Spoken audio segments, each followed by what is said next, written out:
What's up YouTube, 12 Virus here with another figure review, and this time I will be reviewing the Super Saiyan 4 Gogeta from the Super Battle Collection series. And then at the end, because this ain't going to take very long, because minimum articulation, so at the end I'm going to show you my new project that I'm working on. It's a custom. We'll see how it ends up turning out. I'll talk more about that at the end, but anyways, let's get right into the review. There's his face.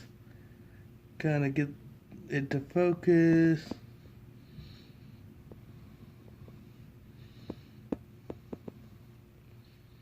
There we go. His face looks pretty sweet in my opinion. I like it. I like the sculpt of it and all that stuff. They really did good on him. But his head has very little articulation. It can kind of rotate a little bit back and forth. It may be able to pop off because most of the Super Battle Collection figures could, like from the GT era of the Super Battle Collection, but I'm not entirely sure, so I don't really want to try it. His tail is removable, like so. So it actually has some articulation to it. It can go that much because the hair kind of gets in the way. Well, it can go all the way because it's kind of a softer plastic material. And then his arms can rotate completely all the way around. And that is it.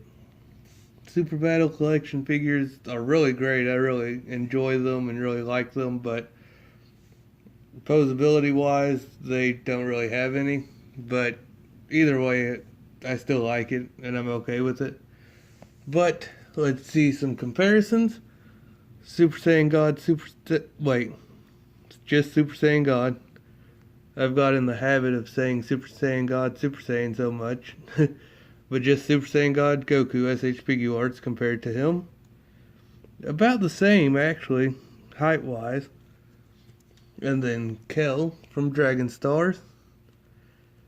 She's definitely bigger than he is. And then Kava, of course, Dragon Stars, is a little bit shorter, but almost the same height. Pretty close to it. And of course I retired SH Figuarts Broly because he was kind of chaotic. Kept on knocking everything over whenever I'd put him back on the shelf.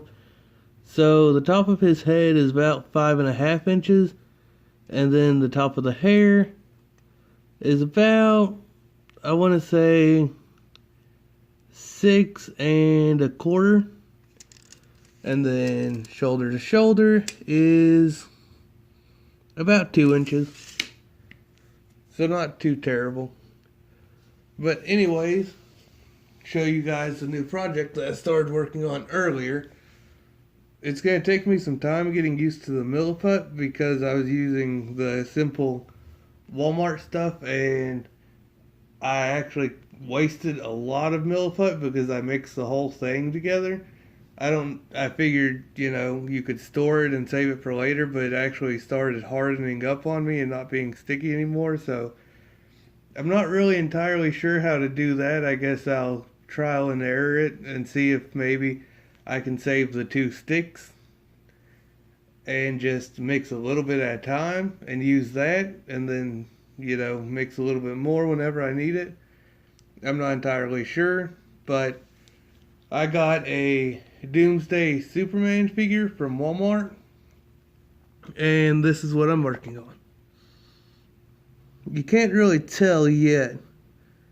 His nose is kind of but I am working on King Cold because, I want a King Cold figure, and the Doomsday Superman figure is actually a pretty decent size. He has kind of trouble standing, but because as opposed to that, he's that tall, and then SH Figuarts Goku, he's that tall, and then Kel, he is about as tall as she is. He's not the tallest, but I think he'll do. He's taller than Kava, Dragon Stars. So my plan is to do more sculpting later on. Whenever I have time, I'm going to sculpt some more. And then I also got some wire, some metal wire, and I drilled a hole inside of there. So the plan is I'm going to, some way or another, I'll probably end up spinning it to kind of make it into like a screw shape and kind of screw it in there and try to wedge it so that way it won't be able to come out, but it'll be able to articulate. And then I will sculpt over top of the wire the tail, and then that way it can at least rotate like Gogeta's tail does here. And it'll be easier to sculpt over top of wire than to sculpt from scratch. So we'll see how that turns out. And then I got a bandana from Hobby Lobby, so that way I can make his cape. And I plan on trying to paint it, and if it seeps through, then I'll end up having to use clay or some milliput on it to kind of make it so that way it'll be red on one side and then black on the other. But we'll see how that turns out too. And then I plan on taking the end of it that's going to be wrapped around his shoulders and adding milliput to that, so that way it can just kind of drape over his armor whenever I add that on. And then I'm going to find a way to keep the ab crunch that he has. So we'll see how that goes. But I just wanted to really show you guys what I'm working on, which is a new custom that I just started today. So we'll see how far I get and where that goes and all that good stuff. But anyways, guys, thank you very much for watching. I appreciate it, and thank you for all the support. This has been 12 Virus signing out.